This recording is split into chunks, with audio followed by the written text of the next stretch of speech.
രാവിലെ കുറച്ച് കറുകപ്പട്ട ചെത്തിയെടുക്കാനായിട്ട് വന്നതാണ്. വലിയൊരു മരമാണ്. അതിൻ്റെ ഒരു ചെറിയ കമ്പ് ഒടിഞ്ഞു വന്നിട്ടുണ്ടായിരുന്നു. നമുക്കതിൽ നിന്ന് തന്നെ ആവശ്യത്തിനുള്ള കറുകപ്പട്ട കിട്ടും കേട്ടോ. ഇത് അപ്പച്ചിയുടെ പറമ്പിലാണ്. നമ്മുടെ പറമ്പിലുള്ളത് ഒരുപാട് വലുപ്പമൊന്നും വെച്ചിട്ടുള്ള ഒരു കുഞ്ഞൊരു മരമാണ് കേട്ടോ. ഇതിൻ്റെ മരത്തു നിന്നൊക്കെയാണ് കേട്ടോ സാധാരണയായിട്ട് ഇവിടെ കറുകപ്പട്ട ചെത്തിയെടുക്കാറ്. കമ്പ് ഒടിഞ്ഞു വന്നുകൊണ്ട് നമ്മൾ ആ കമ്പിൽ നിന്ന് എടുക്കുന്നതേ ഉള്ളേ.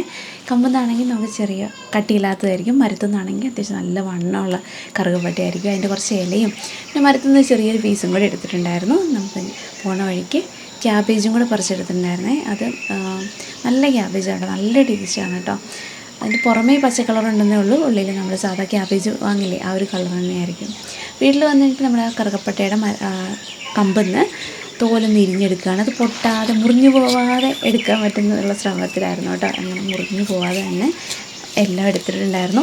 നല്ല കട്ടിയുള്ളതാണെങ്കിൽ നമ്മൾ പുറമേ ഉള്ള പച്ച കളർ പായൽ പോലെയുള്ളതൊക്കെ ചുരണ്ടിക്കളയും. പിന്നെ അങ്ങനെ കളയാനായിട്ടുള്ളതൊന്നും ഉണ്ടായിരുന്നില്ല.